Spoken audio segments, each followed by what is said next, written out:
Good evening, folks, and a hearty welcome to our drive-in theater. Keelan Cole with his third Defender Josh Norman to his backside.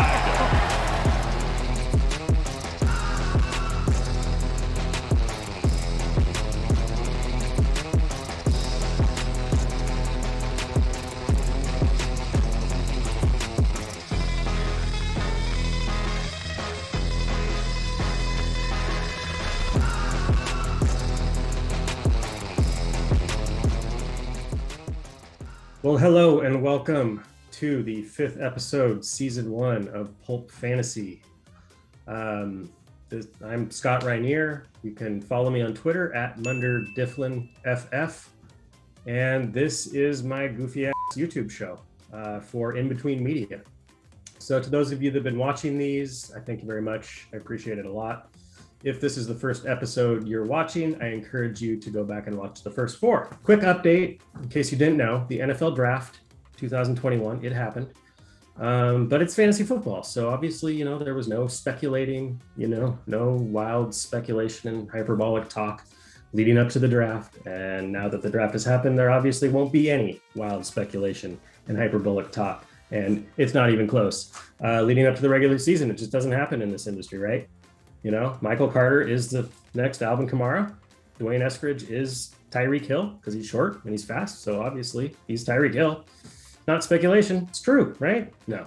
Anyway, other stuff going on. I'll talk a little bit more about the draft later. Some other stuff that's going on. Let's see. Oh, yeah. So DK Metcalf, wide receiver for the Seattle Seahawks, actually participated in an Olympic time trial 100-meter race at the USATF Golden Games. So he finished last. 9th place out of 9 runners. And the reaction in the sports world was, let's just say, interesting to this race. And in a lot of ways, not very surprising, the way people react to things. So in my opinion, here is a clip of that 100-meter race as seen through the eyes of far too many people who watched it. Second from the far right.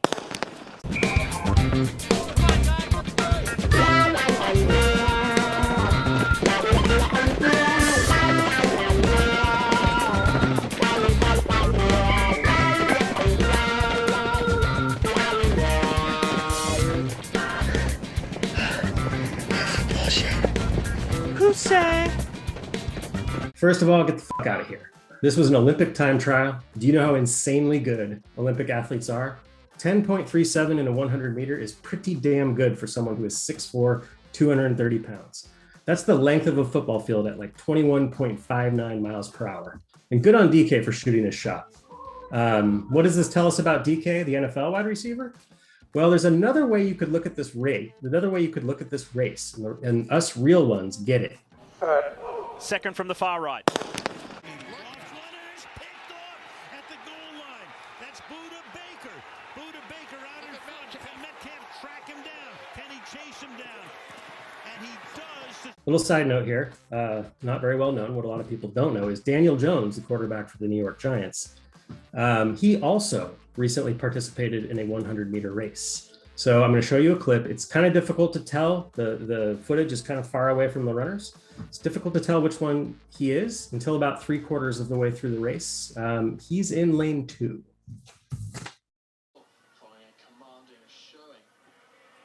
champions gradually gotten better throughout the course of the last few days and finished here with a 10.09 second finish.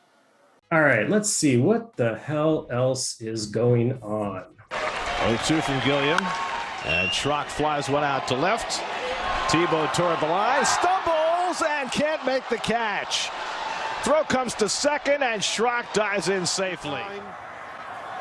Oh boy, gets underneath it, so is 3-1 pitch. Acme swings, hits a high fly to left. Tebow backing up, spinning against the wall. It's off the monster, and then it hit Tebow and rolled all the way into foul territory.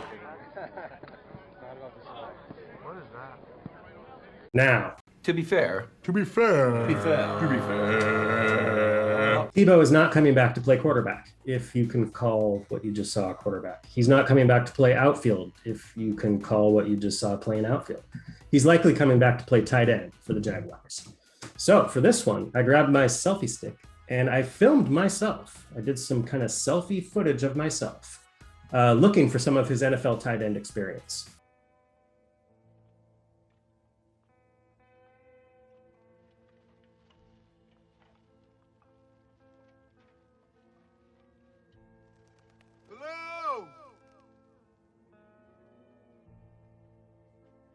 Okay, moving right along. So here's something new I want to try out. I want to do a little post NFL draft fun. This is it's something I'm going to try here for the first time, and I'm going to do it for the first, some of the first round of the NFL draft. If I like it, and more importantly, if you like it, I'm going to make it a recurring segment. For now, I'm calling it Quick Takes, where I'm going to do somewhat rapid fire quick takes as my reactions to some of the draft picks in the first round of the NFL draft. So here we go. It's going to be a little bit fast paced. I'm going to start with Trevor Lawrence, #1 overall pick by the Jaguars out of Clemson. Not a lot of drama with this pick. I have a bombshell announcement to make, guys. I'm not Matt. I'm Kylo Ren. You're Kylo Ren. You're Kylo Ren, we know. I knew when you threw me through the soda machine. I knew from, hi, I'm Matt. Next, we have Jamar Chase, wide receiver out of LSU, selected 5th overall by the Bengals. Blake, these two have distinctively different throwing styles. Blow the whistle! Blow the whistle! Blow the whistle! Next, we have Patrick Surtain, Part 2, cornerback out of Alabama, selected 9th overall by the Broncos. To be fair.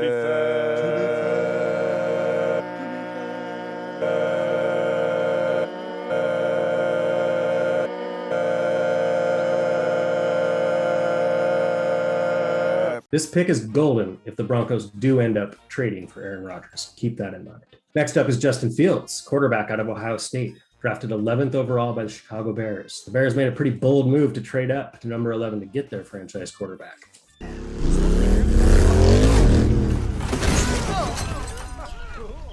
I'm late. Next up, we have Rashawn Slater, offensive lineman out of Northwestern, who fell all the way to 13th overall and was taken by the Chargers. Then Chargers were also able to nab Asante Samuel Jr., one of the top-rated cornerbacks in the draft, in the 2nd round. Come on, Thorne. Oh. God damn it. I am all that is man. Go and walk away, because I'm going to burn this motherfucker down. King Kong ain't got on me. Next up, we have Alex Leatherwood, offensive tackle out of Alabama, selected 17th overall by the Raiders. Don't open that kitchen window. No! No, too soon. Moving right along, the Vikings select Christian Darrisaw, offensive tackle out of Virginia Tech, 23rd overall. Vikings actually traded back from number 14 back to number 23, and many speculated that Darrisaw potentially is who they had their eye on at 14. I understand.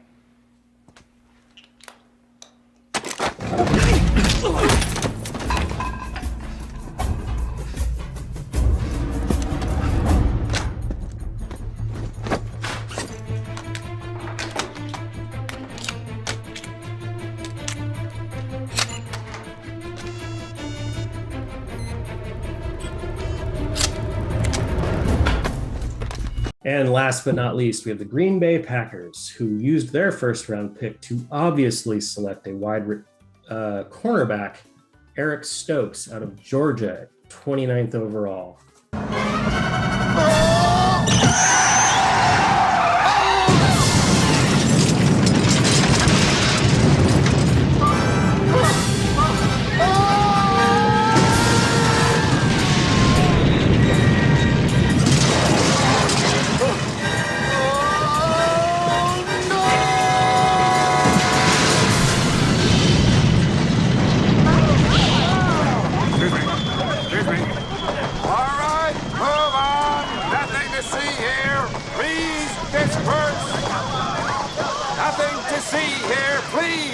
And that's Pulp Fantasy episode 5. I really hope you enjoyed it.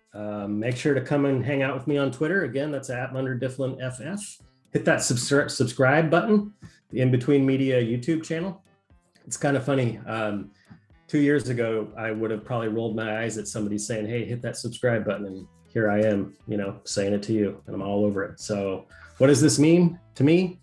It means basically none of us really know anything ever. So I'll leave you with that. So until next time, I hope you have a good day, and we'll see you then. Peace.